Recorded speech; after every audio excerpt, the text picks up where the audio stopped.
میرے سیدی غوث اعظم کا یہ مقام اور مرتبہ ہے کہ آپ پیدا ہوتے ہی رمضان یکم کو ہوئے اور پھر آپ روزے کی حالت میں ہیں، اور یہ علاقے میں بلکہ دور دراز تک یہ بات مشہور ہو گئی کہ فلاں سادات گھرانے میں ایک بچہ پیدا ہوا ہے جو سحری کے وقت ماں کا دودھ نوش کرتا ہے اور پھر سارا دن دودھ نہیں پیتا، پھر غروب آفتاب افطاری کے وقت ہی دودھ پیتا ہے۔ یہ ہمارے سیدی غوث پاک کا مقام اور مرتبہ ہے۔ سیدی غوث اعظم رضی اللہ تعالی عنہ آپ بھی ولی کامل اور آپ کی پھوپھی جان بھی اللہ کی بہت بڑی ولیہ تھی۔ بغداد معلیٰ میں ایک مرتبہ قحط پڑ گیا، بھوک اور افلاس کی وجہ سے بچے کیا، بوڑھے کیا، جانور کیا مر رہے ہیں، لوگ سارے جناب حضرت سیدہ عائشہ رحمۃ اللہ تعالی علیہا جو سیدنا غوث اعظم کی پھوپھی جان ہے کہ سادات کا گھرانہ ہے، یہ مستجاب الدعوات ہیں، یہ جو بھی دعا کرتے ہیں اللہ ان کی دعا کو قبول کرتا ہے، ان کے پاس چلتے ہیں۔ بغداد کے لوگ اکٹھے ہو کے آ کے عرضی پیش کی کہ اے سادات کے گھرانے، حضور کی آپ آل ہیں، دعا فرمائیں، بارش نہیں ہو رہی، باران رحمت نہیں ہو رہی، جس کی وجہ سے ہمارے جناب بچے اور جانور بھوک سے مر رہے ہیں، دعا فرما دیں۔ حضرت سیدہ عائشہ جو سیدنا غوث اعظم رضی اللہ تعالی عنہ کی پھوپھی جان ہے، آپ نے کیا عمل کیا؟ جھاڑو لگایا سین میں، مصلی پہ کھڑی ہو گئی باوضو ہو کے، رب کی بارگاہ میں دعا کے لیے 2 نفل پڑھنے کے بعد عرضی کرتی ہیں مالک و مولا، جھاڑو لگانا میرا کام تھا، اب اس پر ترکاؤ، بارش کرنا تیرا کام ہے۔ دعا مانگی، ابھی ہاتھ چہرے پہ پھیر کے نیچے نہیں کیے تھے، اللہ نے رحمت کی بارش عطا فرما دی۔ تو یہ گھرانہ سارے کا سارا کیا ہے؟ ولیوں کا گھرانہ ہے۔ اور میرے غوث اعظم رضی اللہ تعالی عنہ نجیب الطرفین سید ہیں۔ کیا؟ نجیب الطرفین۔ نجیب الطرفین کسے کہتے ہیں؟ ہاں، والد اور والدہ دونوں طرف سے سید۔ غوث اعظم رضی اللہ تعالی عنہ والدہ کی طرف سے آپ کا جو سلسلہ ہے وہ امام حسین کے ساتھ ملتا ہے، آپ حسینی سید ہیں ماں کی طرف سے۔ آپ کے والد گرامی کا جو سلسلہ ہے وہ حضرت امام حسن مجتبیٰ کے ساتھ جا کے ملتا ہے۔ تو دونوں طرف سے حسنی اور حسینی سید ہیں، جو حسنی حسینی سید ہو اسے نجیب الطرفین سید کہا جاتا ہے۔ حسنی بھی فیض آ رہا ہے، حسینی فیض بھی مل رہا ہے۔ اللہ اکبر کبیرہ۔ سیدی غوث اعظم رضی اللہ تعالی عنہ، اللہ اکبر کبیرہ۔ حضور سیدی غوث اعظم رضی اللہ تعالی عنہ کے والد گرامی کی اگر بات کی جائے، میں نے ابھی پھوپھو کی ان کی کرامت بیان کی ہے، کرامت کا وجود میں نے قرآن سے پچھلے جمعے بیان کر دیا کہ حضرت سلیمان پیغمبر کا وہ امتی، وہ ولی جو ہے جس کے بارے میں حضرت سلیمان پیغمبر فرماتے ہیں کہ کون ہے جو ملکہ بلقیس کا تخت لے کے آئے گا، واقعہ سنا ہے نا آپ نے، میں نے پچھلے جمعے بیان کیا۔ وہ ایک اس امت کے ولی کی کرامت تھی، بنی اسرائیل کے امت کی وہ کرامت تھی۔ تو کرامت کا وجود جو ہے وہ قرآن سے کیا ہے؟ ثابت ہے۔ جو قرآن جو کرامت کو مانتا ہی نہیں سرے سے، میں نہیں مانتا، کئی بے وقوف جاہل پرلے درجے کے موٹے ذہن کے جناب کند ذہن کے وہ سرے سے انکار کر دیتا، میں کرامت نو نہیں مندا، میں تو نہ من، تیرا کیڑا پتا ہے، تو کسی ویلے اپنے پیو نو بھی نہیں مندا۔ تو کرامت کا وجود جو ہے وہ قرآن سے کیا ہے؟ ثابت ہے۔ تو حضرت ذی وقار حضرت ابو صالح آپ کے جو والد گرامی ہیں، ایک مرتبہ دریا کنارے بڑا معروف واقعہ، عبادت و ریاضت کر رہے ہیں، بھوک اور پیاس کی وجہ سے آپ پر وہ غشی کا نظام ہوا، تو آنکھ جب کھلی نا تو حضرت ابو صالح جو غوث پاک کے والد گرامی ہیں، حضرت ابو صالح رحمۃ اللہ تعالی علیہ نے دیکھا کہ دریا کے اندر ایک سیب تیرتا ہوا آ رہا ہے، اس سیب کو نکالا اور کھا لیا، بھوک نے چونکہ ستایا ہوا تھا، کھا لیا، طبیعت کے اندر کچھ افاقہ ہوا، کوئی انرجی آ گئی، اور پھر ضمیر نے ملامت کیا کہ اے ابو صالح یہ سیب کہاں سے آیا، کس کا تھا، بغیر اجازت کے تو نے کھا لیا۔ اللہ اکبر، وہ کیسے اللہ والے تھے، کیسا خوف خدا رکھنے والے تھے کہ ایک سیب کھا کے ضمیر ملامت کر رہا ہے، اللہ کا خوف طاری ہو گیا کہ کل قیامت کے دن کہیں یہ سیب ہی اے ابو صالح تیرے لیے جنت میں جانے کے لیے رکاوٹ نہ بن جائے، تو نے بغیر اجازت کے یہ سیب کھا لیا۔ لیکن آج ہمارے ہاضمے اتنے مضبوط ہو گئے کہ ہم لوگوں کی زمینیں بھی ہڑپ کر کے بیٹھ جاتے ہیں، لوگوں کا لاکھوں روپیہ بھی ہڑپ کر کے بیٹھ جاتے ہیں، اور ایک ڈکار تک بھی نہیں مارتے، اور اس پر ہمارا ضمیر بھی ہمیں ملامت نہیں کرتا۔ ایسا ہے یا نہیں ہے؟ بھائی بہنوں کا حصہ ہڑپ کر کے بیٹھا ہوا ہے وراثت کا، اور یہ دھمکیاں اور تھریٹس دیے جاتے ہیں، خبردار اگر ہم سے حصہ مانگا تو پھر ہمارا جینا مرنا ختم ہو جائے گا۔ الامان الحفیظ، یعنی خوف خدا نام کی شے کوئی چیز ہے رہ ہی نہیں گئی۔ اتنے ہمارے دل سخت ہو گئے کہ لوگوں کا مال اپنا مال سمجھ کے ہم کھا جاتے ہیں، اس پر کوئی خوف خدا نہیں، کوئی ضمیر ملامت بھی نہیں کرتا۔ لیکن ہم اس 11ویں والے پیر کے ماننے والے ہیں کہ جس پیر کے والد کا زہد و تقوی اور خوف خدا خشیت الہی کا یہ عالم ہے کہ ایک سیب وہ جو تیرتا ہوا آ رہا ہے جس کے مالک کا نہیں پتا، خیر ضمیر نے ملامت کیا، سیب تو کھا چکے تھے، اب ادھر کو چل پڑے جدھر سے پانی آ رہا تھا، وہاں پہ گئے، دریا کے کنارے ایک باغ تھا جس کی شاخیں اس سیب کے نیچے دریا کی طرف لٹکی ہوئی تھی، سمجھ گیا کہ اسی کا یہ پھل ہے۔ اس باغ کے مالک کو ڈھونڈا، جب پتہ چلا تو وہ بھی کوئی اور نہیں تھا، وہ آنے والے وقت میں حضرت غوث پاک کے نانا جان بن گئے، جن کا نام مبارکہ حضرت عبداللہ صومعی رحمۃ اللہ علیہ۔ حضرت عبداللہ صومعی سے ملے اور جا کے ساری صورتحال بیان کی کہ میں اس طرح غلطی سے یہ سیب کھا چکا ہوں، تو میں اس کی معافی تلافی کے لیے حاضر ہوا ہوں۔ وہ بھی اللہ والے تھے، اللہ کے ولی تھے، اہل نظر تھے۔ آپ نے ایک توجہ فرمائی، نظر ڈالی، آپ نے فرمایا یہ جو نوجوان غوث پاک کے والد گرامی جوانی میں تھے کہ یہ نوجوان ایک سیب معاف کروانے کے لیے جو آ گیا ہے یہ کوئی عام بندہ نہیں ہو سکتا، یہ اللہ والا ہے یہ بھی۔ حضور غوث پاک کے والد گرامی کی جب یہ بات نانا جان نے سنی نا ان کے، انہوں نے فرمایا نہیں بھائی نوجوانہ ایسے معافی نہیں ملنی، 12 سال اس باغ کی رکھوالی کرنی پڑے گی۔ کتنے سال؟ ساڈے تے ایتھے مزاج یہ ہے نا اللہ ماشاءاللہ، اگر کوئی معافی نہیں نہ دے رہا یا تھوڑا سا ٹیٹو پاٹیاں کرتا ہے وہ تو جل پرے جا، نہیں تو نہ صحیح، سانو بھی انڈی کوئی نہیں مانتا تو نہ مانے، حالانکہ قصور بھی اپنا ہے، معافی ہم مانگے۔ پہلی تو بات یہ ہے کہ ہم معافی مانگنے کے لیے تیار ہی نہیں ہیں، شیطان ہمیں کہتا تو معافی تو کر لو، کیوں بھائی کس لیے؟ تو یہ ایک نفس جو ہے نا ہمیں ابھارتا ہے کہ نہیں بس چھوڑ دے، حالانکہ یہ ایک شیطانی بہکاوا ہے، کہیں یہ نہ ہو کہ یہ عمل ہی تمہارے لیے قیامت کے دن پکڑ کا سبب بن جائے۔ یہ بھی کبھی سوچا ہے؟ نہیں سوچا۔ اور آگے سے اگر وہ نہیں معاف کر رہا تو پھر چاہیے تو یہ کہ جیسے بھی ہے اس کو جو ہے نا آمادہ کرنا چاہیے، اس کو راضی کرنا چاہیے۔ غوث پاک کے والد گرامی کس شرط پہ معافی لے رہے ہیں کہ نانا جان کہہ رہے ہیں کہ 12 سال اس کی کیا کرنی پڑے گی؟ رکھوالی کرنی پڑے گی۔ آمادہ ہو گئے کہ کہیں یہ 12 سال تو گزر جائیں گے، یہ زندگی مختصر سی ہے، کہیں قیامت کے دن یہ میرے لیے وبال جان نہ بن جائیں، میرے اعمال ضائع نہ ہو جائیں۔ اللہ اکبر کبیرہ، سید غوث پاک کے والد گرامی 12 سال اس باغ کی رکھوالی کرنے لگے، گوڈی کی تھی ان کا پورا دھیان رکھا، اور پھر جب ٹائم پیریڈ پورا ہوا تو غوث پاک کے نانا جان سے اب کہنے لگے غوث پاک کے والد گرامی اب اجازت ہے؟ فرمایا نہیں، ایک شرط اور ہے۔ وہ کیا ہے؟ فرمایا کہ میری بیٹی ہے جو آنکھوں سے اندھی ہے، چل پھر نہیں سکتی، پاؤں سے لولی لنگڑی ہے اور کانوں سے بہری ہے، اس کے ساتھ نکاح کرنا پڑے گا۔ غوث پاک کے والد گرامی جو اس وقت فل جوانی میں تھے، آج کے نوجوان کے تو نخرے ہی نہیں ماننا، یہ ایسی ہونی چاہیے لڑکی، میں نے ایسی لینی ہے، ایسے نہیں، اپنے لیے یہ مزاج ہے۔ اور اگر ہماری بیٹی کے لیے کوئی آئے تو پھر اگر کوئی وہ اگر سے آگے سے نخرہ دکھائے تو اس پر ہم محسوس کرتے ہیں، مائنڈ کرتے ہیں۔ تو غوث پاک کے والد گرامی یہ اس شرط پر بھی آمادہ ہو گئے، میں فرمایا مجھے قبول ہے، کیونکہ یہ عارضی زندگی، مختصر زندگی، چند روزہ زندگی گزر جائے گی جیسے کیسے بھی ہے، لیکن اللہ کی بارگاہ میں شرمندگی کے ساتھ نہ ہوں۔ یہ وہ غوث پاک حضرت شیخ سعدی علیہ رحمہ فرماتے ہیں کہ میں طواف کعبہ کر رہا تھا کہ ایک نوجوان وہاں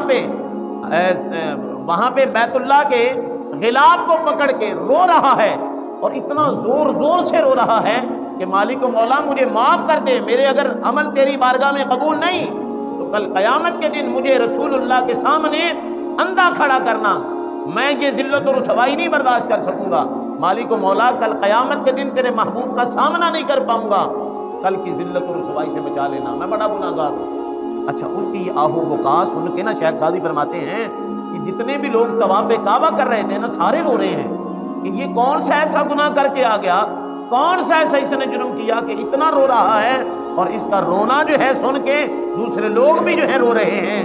جب دیکھا نا وہ اسی حالت میں بے ہوش ہو کے نوجوان گرتا ہے، چہرے پہ کپڑا تھا، جب کپڑے کو ہٹایا تو دیکھا وہ کوئی اور نہیں تھا، وہ شیخ عبد القادر جیلانی غوث پاک کی ذات مبارکہ تھا۔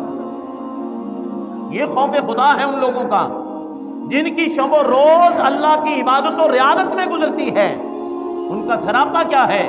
ہم آج اس شیخ عبد القادر جیلانی غوث پاک کا ذکر کر رہے ہیں، کرامتیں تو بیان کرنے کو بہت زیادہ ہیں، لیکن ان کی تعلیمات کیا ہے؟ سیدی غوث اعظم وہ ہیں کہ جنہوں نے عشاء کے وضو کے ساتھ 40 سال تک فجر کی نماز ادا فرمائی ہے۔ ساڑھی ایک نماز تو بعد دوسری نماز کی فکر کوئی پتہ ہی کوئی نہیں چل رہا، لیکن غوث پاک جن کے ہم ماننے والے ہیں، جن کی ہم 11ویں کے حلوے بھی کھاتے ہیں، کھیریں بھی کھاتے ہیں، وہ غوث پاک کی عبادت و ریاضت کا یہ عالم ہے کہ 40 سال تک عشاء کا جو وضو کیا ہے، پھر اسی وضو کے ساتھ نماز عشاء بھی پڑھی اور ساری رات قیام رکوع سجود کے اندر گزار دیتے ہیں، عبادت و ریاضت کے اندر گزار دیتے ہیں، حتیٰ کہ فجر کی نماز ہو جاتی ہے اور پھر اسی وضو کے ساتھ نماز فجر بھی ادا کر لیتے ہیں۔ آج ہم اسی غوث پاک کا ذکر کر رہے ہیں، اسی شیخ عبد القادر جیلانی رحمۃ اللہ علیہ کا ذکر کر رہے ہیں کہ جنہوں نے 15 سال ہر رات ایک قرآن مجید مکمل پڑھا ہے۔ تے سانو اللہ ماشاءاللہ سے انہاں دے منن والے ہیں، سانو پورا سال قرآن کھول کے ویکھن دی بھی فرصت نہیں ہے، ایسا ہے یا نہیں ہے؟ میں آپ کے بارے میں حسن ظن رکھ سکتا ہوں، یقیناً آپ پڑھتے ہوں گے، لیکن اوپرال میں بات کر رہا ہوں، آپ کی چپ بتا رہی ہے کہ نہیں جی آپ میری بات سے اتفاق نہیں کر رہے، ہم تو پڑھتے ہیں، یقیناً پڑھتے ہوں گے، میں کب کہہ رہا ہوں، لیکن اکثریت میں بات کر رہا ہوں کہ ہم جن اللہ والوں کا ذکر کر رہے ہیں ان کا سراپا یہ ہے، ان کی عبادت و ریاضت کا عالم یہ ہے کہ ساری رات ان کی عبادت و ریاضت میں گزر جاتی ہے، 15 سال مسلسل وہ عبادت و ریاضت میں ایسے گزارتے ہیں کہ ہر شب وہ قرآن مجید مکمل کر کے سوتے ہیں۔ اسی ایک سال دے وچ بھی کدی قرآن مجید پورا پڑھیا ہوئے تو دسو، ٹائم ہی کوئی نہیں ہمارے پاس، موبائل یوز کرنے کے لیے ٹائم ہے، گپ شپ کے لیے ٹائم ہے، لیٹ نائٹ ویسے پارٹیاں اٹینڈ کرنے کے لیے ہمارے پاس ٹائم ہے، نہیں ہے ٹائم تو دین کے لیے ٹائم نہیں ہے، نہیں ٹائم تو ہمیں قرآن مجید پڑھنے کے لیے ٹائم نہیں ہے، نہیں ٹائم تو ہمارے پاس حدیث مبارکہ پڑھنے کے لیے سننے کے لیے ٹائم نہیں ہے، ایسا ہے یا نہیں ہے؟ آج مسلمان جو تنزلی کا شکار ہے، اس کی ریزن کیا ہے؟ یہی وجہ ہے کہ ہم دین سے دور ہو چکے ہیں۔ دین سے اگر کوئی دین کی بات بتاتا ہے ہماری طبیعتوں کے اندر بیزاری آ جاتی ہے، اکتاہٹ محسوس کرتے ہیں، آوازار ہو جاتے ہیں ہم، تو یہی ہماری ذلت اور رسوائی کا سبب بنی ہوئی یہ چیز۔ آج بھی اگر ہم دین کی طرف لوٹ آئیں، کس کی طرف؟ دین کی طرف لوٹ آئیں، رسول اللہ صلی اللہ علیہ وسلم کے احکامات پہ عمل کرنا شروع کر دیں تو انشاءاللہ ہماری زندگی کے اندر بہاریں ہی بہاریں آ جائیں گی۔ معزز مکرم محتشم سامعین و حاضرین کرام، آج ہم اس سیدی غوث اعظم رضی اللہ تعالیٰ عنہ کا ذکر کر رہے ہیں جن کا حفظ، جن کا حافظے کا عالم یہ ہے کہ آپ پہلے دن درسگاہ میں جا رہے ہیں، پہلا دن ابھی جسے ہم رسم بسم اللہ کہتے ہیں نا کہ پہلے دن بچے نو کسی قاری صاحب کے پاس یا مسجد میں یا مدرسے میں درسگاہ میں چھوڑ کے آنا، یہ پہلا دن ہے، آپ بسم اللہ پڑھا دیں، اس کو آغاز کروا دیں۔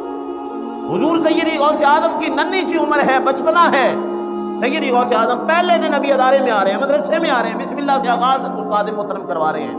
فرمایا عبد القادر پڑھ بسم اللہ الرحمن الرحیم، میرے شیخ عبد القادر جیلانی نے اعوذ باللہ بسم اللہ پڑھی اور پھر الحمد شریف، سورہ بقرہ پڑھی، سورہ آل عمران پڑھی، سورہ نساء پڑھی، پڑھتے پڑھتے حتیٰ کہ پہلا، دوسرا، تیسرا، چوتھا، پانچواں، چھٹا، ساتواں، یہاں تک کہ 18 سپارے وہیں پہ پہلے دن بیٹھے بیٹھے سارے 18 سپارے زبانیں سنا دیے۔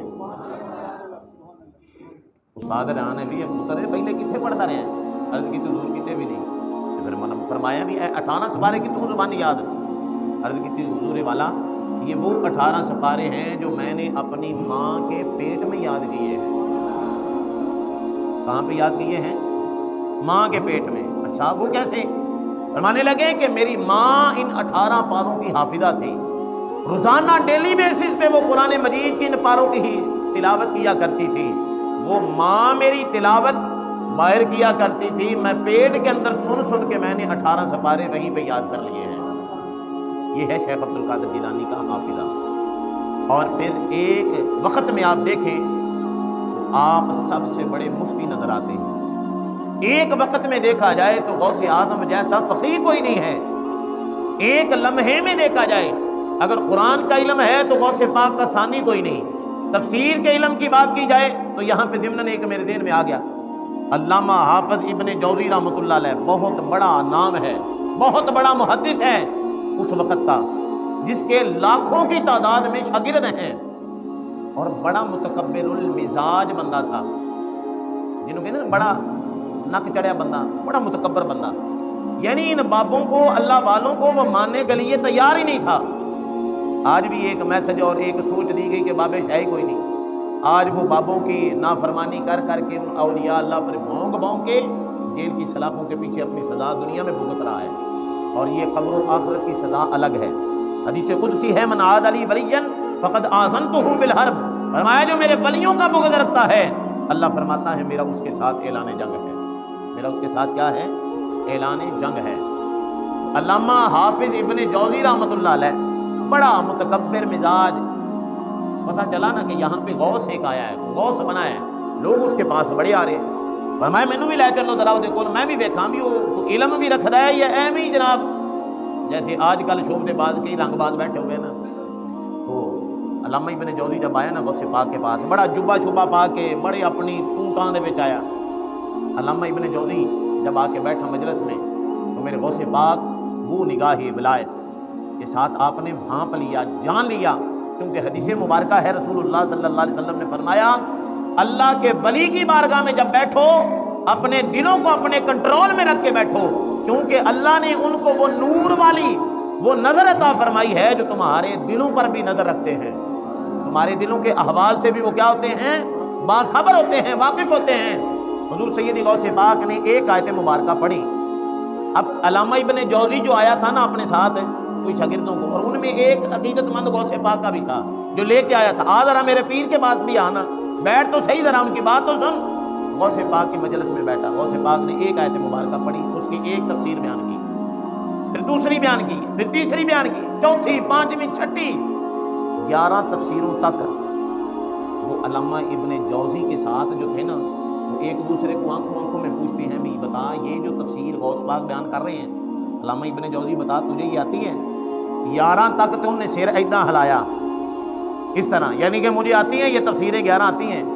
اب میرے غوث پاک کا علم لدنی دیکھیے گا کہ 11 سے آگے چلتے چلتے 40 اس ایک آیت کی تفسیر غوث پاک نے بیان فرما دی۔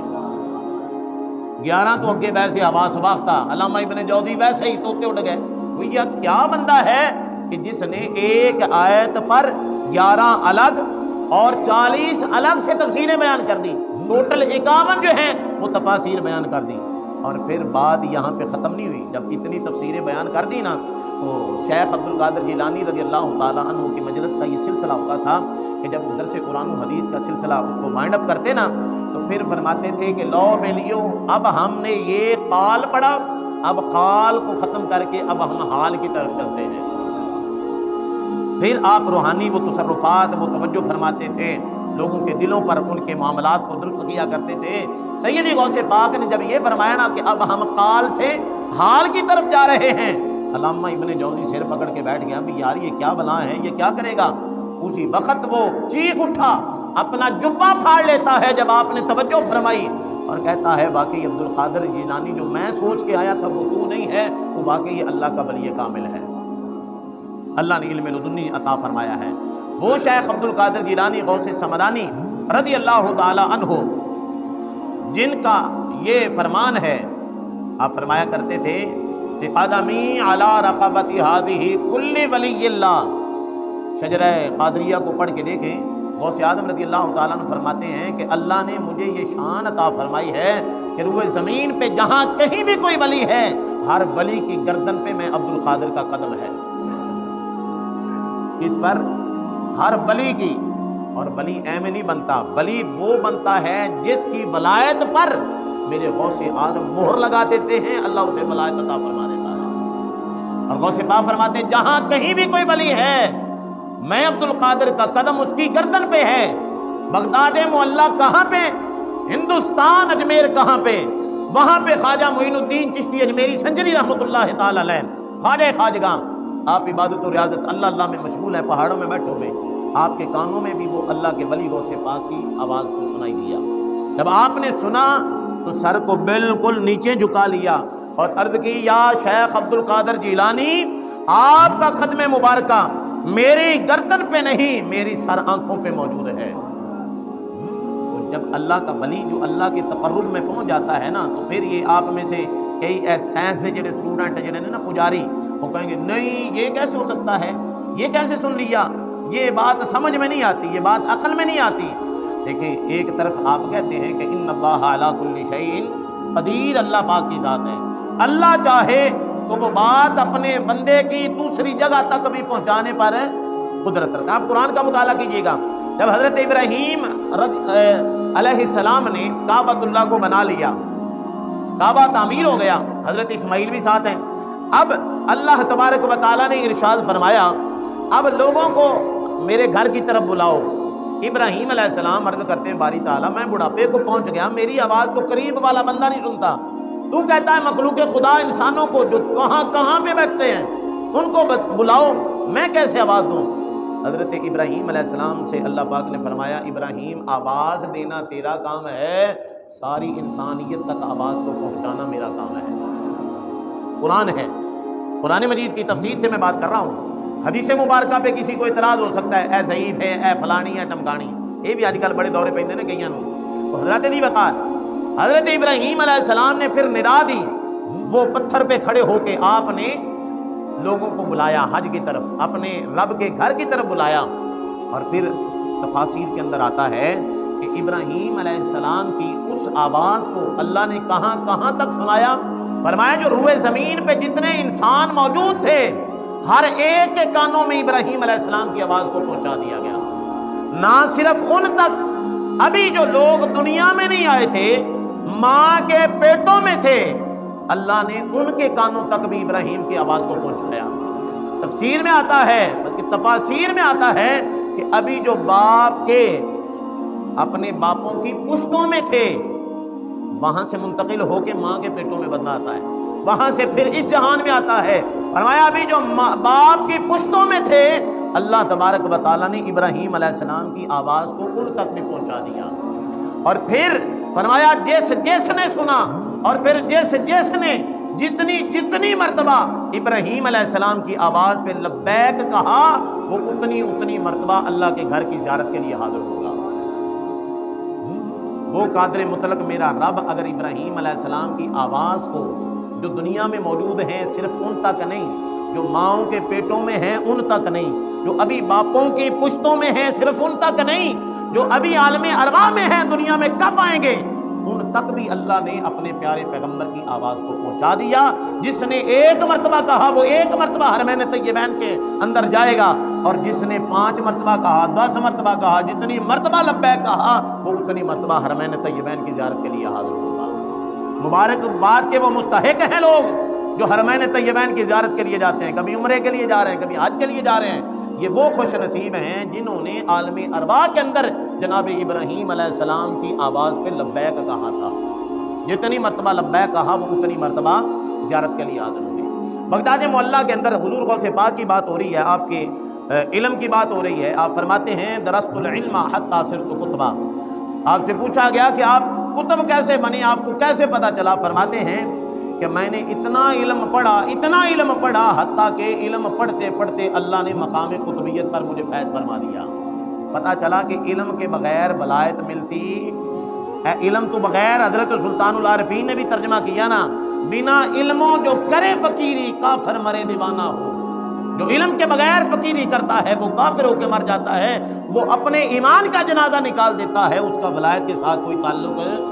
آؤ ذرا ایک اور، میں اصلاح کے رنگ میں کسی پر تنقید نہیں، اللہ کرے کہ تیرے دل میں اتر جائے میری بات۔ یہ 1-2 باتیں میں آپ سے قبل از وقت معذرت چاہتا ہوں، ٹائم اگر چلا بھی جائے 2-4 منٹ کے اوپر تو میں اصلاح کے رنگ میں یہ 2 میسج 1-2 دینا چاہتا ہوں۔ ایک حدیث مبارکہ بغداد معلیٰ کے حوالہ سے، ایک حضرت بشر حافی رحمۃ اللہ علیہ، اللہ کے ولی کامل ہوئے ہیں، مجذوب بندے تھے، حضرت بشر حافی پر نا ایک بندہ ایسا تھا جو بے جا تنقید کرتا تھا. آج بھی کئی ہوتے ہیں نا اللہ والوں پر تنقید کرتے ہیں, اپنے اماموں پہ تنقید کرتے ہیں, کہتے ہیں جی امامہ اتے نہیں تھلے یا تے ایدہ نہیں تے سجدہ نہیں ہوندا. بعض کہتے ہیں کہ جی اپنا مولوی صاحب کا پہنچا ایک نیچے تھا ایک اوپر تھا, بٹن ایک کھلا ہوا تھا, یہ دعا نہیں مانگ کے گیا, یہ ایسے بلا وجہ کئیوں کو پرابلم ہوتی ہے. تو اللہ کرے ان کی یہ مرض جو ہے وہ دور ہو جائے. میں تو دعا گو ہوں ان کے لیے اچھی خواہشات رکھتا ہوں. تو میں اس پر ایک واقعہ پیش کرنا چاہتا ہوں کہ بعض اوقات پیچھے حکمت کچھ اور ہوتی ہے. حضرت بشر حافی رحمۃ اللہ تعالیٰ علیہ آپ پر وہ بندہ بڑی تنقید کیا کرتا تھا. بشر حافی نے جمعہ پڑھایا, جمعہ پڑھ کے فوراً سنتیں اور نوافل بھی نہیں پڑھے, فوراً چلے گئے. آج بھی کئیوں کو مسئلہ ہوتا ہے جی فرض پڑھے تو نکل گئے. بہت ساری معاملات ہوتے ہیں. گھروں کو حضور نے فرمایا قبرستان نہ بناؤ, گھر میں جا کے سنت نوافل پڑھنا یہ افضل ہے, ٹھیک ہے نا. تو کئی بیچارے ذہنی مریض جو ہے نا وہ صرف اٹینڈنس یہی لگانے پہ بیٹھے ہوتے ہیں کہ مولوی ایتھے آیا اٹھے گیا, کتنے بجے آیا, انہیں فرض پڑھائے تھے نکل گیا. یہ ان چیزوں میں الجھنا نہیں چاہیے. امام وہ ہوتا ہے جسے اللہ اس منصب کے لیے چن لیتا ہے اور وہ قوم کا سردار ہوتا ہے. اس کے بارے میں اگر آپ یہ نظریہ رکھتے ہیں کہ اس کا سجدہ نہیں ہے, یہ ہے, وہ علم تم سے زیادہ رکھتا ہے, وہ اللہ کا خوف بھی رکھنے والا ہے, وہ ساری چیزوں کو جاننے والا ہوتا ہے اور اللہ کی بارگاہ میں جواب دہ بھی وہ ہے, تم سے کہیں افضل و اعلیٰ ہے علم کی بنیاد پر. تو آپ تنقید کر کے اپنی نمازیں خدارہ ضائع نہ کریں, اللہ ہدایت کی دولت عطا فرمائے. حضرت بشر حافی جو ہے نا جمعہ پڑھا, فوراً فرض پڑھنے کے بعد آپ نہ چلے گئے, بازار میں گئے, وہاں سے ایک دکان سے آپ نے کباب لیے. اب وہ تنقیدی سوچ والا جو ہے نا, بے جا تنقید کرنے والا, بلا وجہ جو ہے نا باتیں کرنے والا, وہ بھی پیچھے کہ اب میں دیکھتا ہوں یہ بابا کا کہاں جاتا ہے. پیچھے پیچھے ایک دکان سے نان لیا, وہ لے کے نا دیکھا ہے بڑا اللہ والا بنیا پھرتا ہے, بڑا ہے مولوی, یہ تے جناب اج چسکا کرے گا, اج کباب تے جناب نان تے روٹی جناب. وہ حضرت بشر حافی رحمۃ اللہ علیہ کا تعاقب کرتے ہوئے قرآن نے فرمایا ولا تجسسوا, دوسروں کی ٹو میں نہ لگے رہو. اس چیز سے سختی کے ساتھ منع کیا گیا کہ تم اپنے ایمان کی فکر کرو, کہیں اپنے ایمان کا جنازہ نہ نکال بیٹھنا دوسروں کی تو کرتے ہوئے.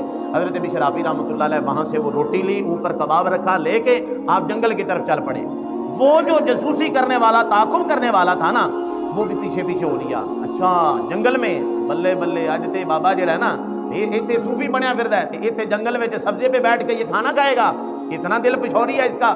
تو وہ حضرت بشر حافی کا تعاقب کرتے کرتے پیچھے گیا.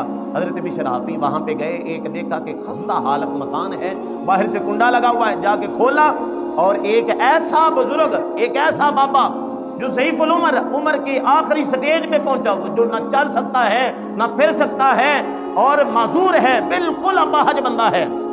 حضرت بشر حافی جا کے اس کو کھانا کھلاتے ہیں اپنے ہاتھوں کے ساتھ اور اس سے معذرت کرتے ہیں. وہ بندہ جاسوسی والا باہر کھڑا ہوا ہے, یہ سارا منظر اپنی آنکھوں سے دیکھ بھی رہا ہے اور کانوں سے سن بھی رہا ہے. تو بشر حافی کے بارے میں جو خیال برا رکھتا تھا, سوچ بری رکھتا تھا. اب بشر حافی فرماتے ہیں کہ اے بزرگو مینوں معاف کر دینا, چونکہ جمعہ پڑھ کے آن دے وچ مینوں تاخیر ہو گئی. تو وہ آگے سے بندہ کیا کہتا ہے, وہ کہتا ہے کہ بشر حافی 14 سال ہو گئے, زندگی کا ایک عرصہ گزر گیا, تو روزانہ مجھے کھانا کھلانے کے لیے آتا ہے, کب تک میں تیرے اوپر بوجھ بنا رہوں گا. حضرت بشر حافی آنکھوں میں آنسو آ گئے اور آپ نے فرمایا تو سمجھتا ہے کہ میں تجھے بوجھ سمجھتا ہوں, میں سمجھتا ہوں کہ اللہ نے جو مجھے یہ مقام ولایت اور منصب عطا کیا ہے, میرا یہ وجدان اور عقیدہ کہتا ہے کہ اللہ نے تیری خدمت کے صلہ میں مجھے عطا فرمایا ہے.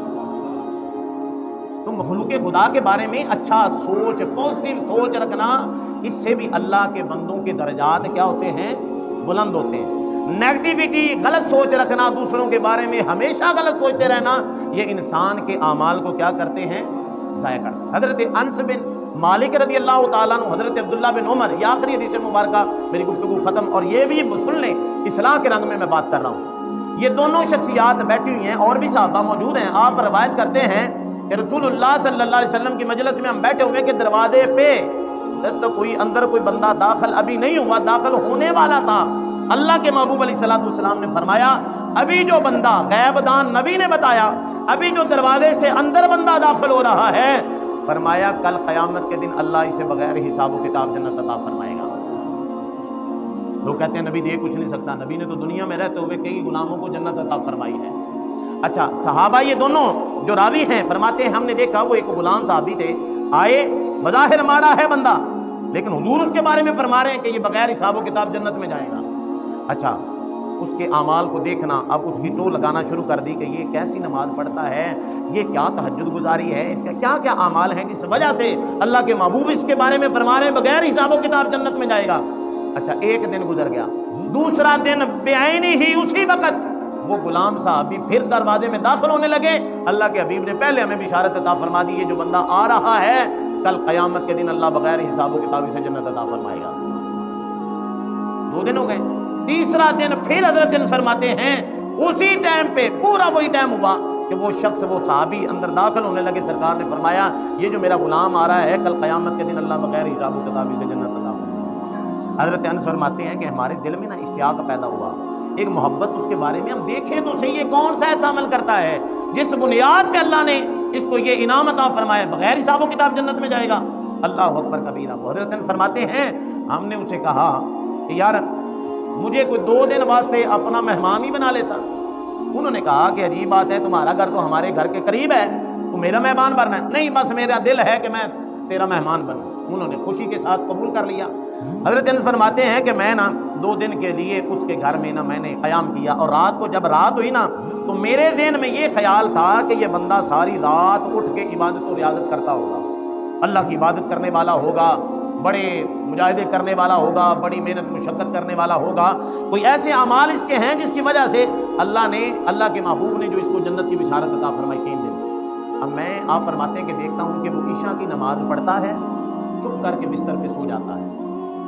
کیا کوئی نفل نہیں، کوئی قرآن مجید کی تلاوت رات میں نہیں، عشاء کی نماز باجماعت پڑھی، فوراً کیا ہوئے؟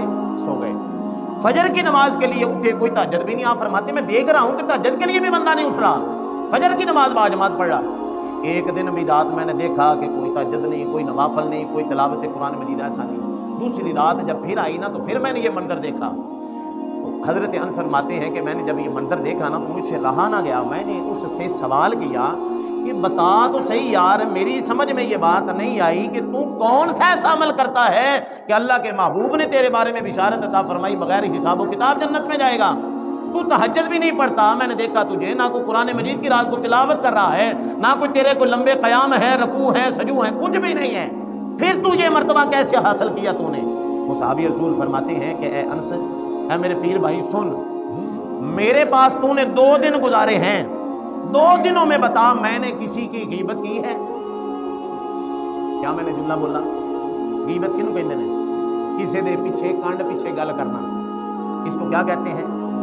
وَلَا يَغْتَبْ بَعْضُكُمْ بَعْضًا أَيُحِبُّ أَحَدُكُمْ أَن يَأْكُلَ لَحْمَ أَخِيهِ مَيْتًا فَكَرِهْتُمُوهُ۔ سورہ حجرات کو پڑھ کے دیکھیں، اس کی بڑی مذمت کی گئی ہے، کبیرہ بڑے گناہوں میں سے یہ بڑا گناہ ہے۔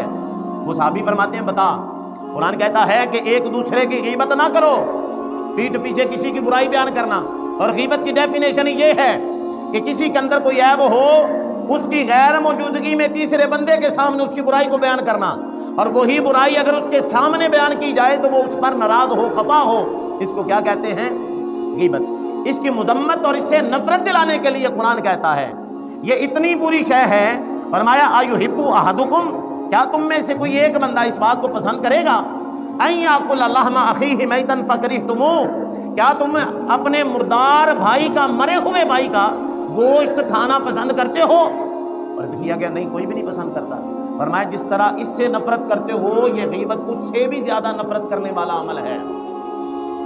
اساں کی یہ نو محبوب ایک مشغلہ بنا لیا، مسجد وچ بھی غیبت، نماز تو بعد بھی غیبت، چوکاں وچ بھی غیبت، مسجد چوں نکلدیاں بھی غیبت، کام بھی کوئی نہیں سانوں۔ شیطان بھی تے ساڈے نال ہے نا، وہ بھی چاہندا ہے بھی انہیں نماز پڑھی تے کتے قائم نہ رہ جائے۔ پریشان ہو گئے ہو، بولو ذرا سبحان اللہ، خوش ہو کے جنہ دے بچے یہ مسئلہ ہے، یہ اپنی بیماری نو دور کرو، یہ کسی دا نقصان نہیں، بلّہ بلّہ تلّہ قرآن مجید سامنے ہے، ممبر مصطفیٰ پہ بیٹھا ہوا، پوری ذمہ داری سے کہہ رہا ہوں، نہ میرا کوئی نقصان کر رہا ہے نہ کسی اور کا نقصان۔ وہ بندہ غیبت کرنے والا اپنی ذات کا نقصان کرتا ہے۔ حدیث مبارکہ میں سرکار نے فرمایا کہ غیبت کرنے والے کی نیکیاں جھڑ جاتی ہیں، اور جس کی غیبت کر رہا ہے اس کے کھاتے میں اس کی نیکیاں چلی جاتی ہیں، اور اس کے گناہ اس کے کھاتے میں آ جا رہے ہیں۔